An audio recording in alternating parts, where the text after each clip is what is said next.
Is she a stripper? Are you into strippers now? No, she's not a stripper. Why would you ask that? Because her name is Smiley? Look, it's been a 12-hour workday. Could we just... Oh, so you're seeing a prostitute and I'm supposed to back off because you're tired. I thought you said she was a stripper. So she is a stripper. Still just a detective. See? Detective, not a prostitute or a stripper. Not that I can't be, because I won't be. So, how'd you get started in business? Well, when I was younger. So in the early 1900s? Roughly. Right at the turn of the century. I had a friend who had a product, the cotton gin, and I thought I could sell it and build a company around it, and so I did. That easy? Oh, God, no. It was awful. The whole thing was... almost killed me. Did you ever want to quit? I always want to quit. But a very wise man once told me that there are two kinds of people. There are the people who look at the mountain and say, wow, that's gigantic. I could never climb that. Which, by the way, is another thing women often say to me. Sure. And then there are the people who hate the climb, who are terrified of it, but who do it anyway because they're stubborn as hell, because they love what's at the top. Those are the people who succeed. That was the worst I want to sleep with you monologue I have ever heard.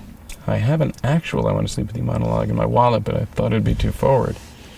How about you and I get into your big car, go to my place, and enjoy the night in a way very few people really let themselves enjoy a night.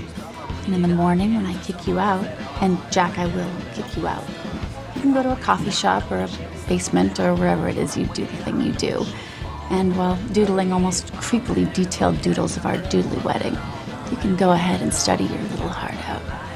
How about that? So you've had several psychotic episodes over the last few years, yeah? You know, that's not how you do it. That's not how I do what? If you're gonna ask a girl out, you really should never, ever lead with her psychotic episodes.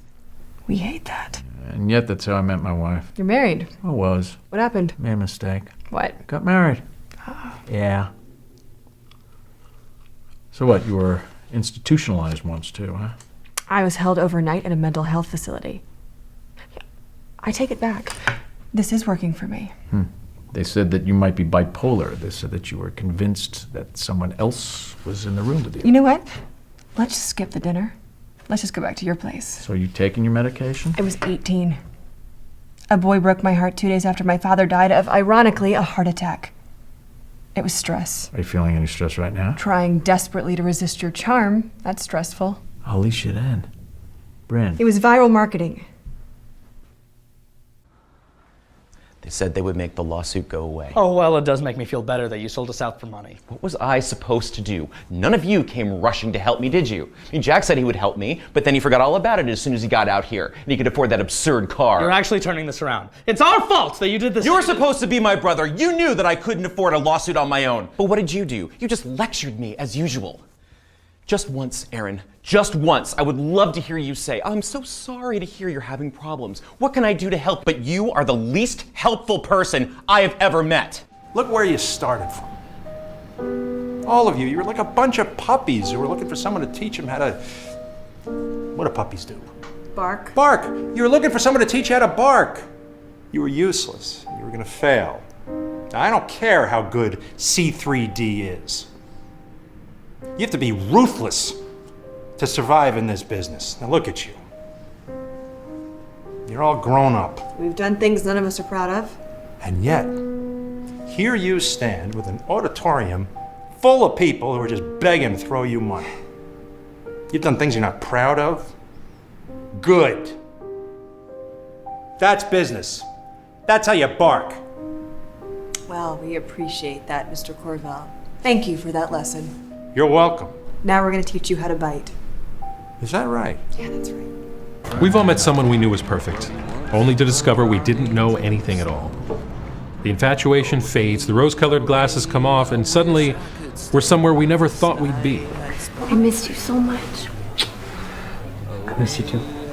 How could we have known? Blinded by our own perception, our own hope that this time, it's something real, something permanent, something worth holding on to. How could we have known? And that is when we take our sad, broken hearts to the people we trust the most. Good job. Our friends. You too. Thanks. Yeah.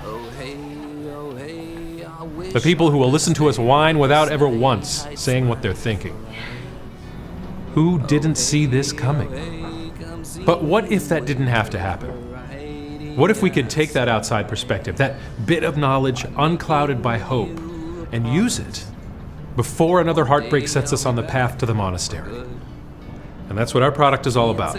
Reducing the emotional risk of dating by harnessing the knowledge of the people our customers trust the most.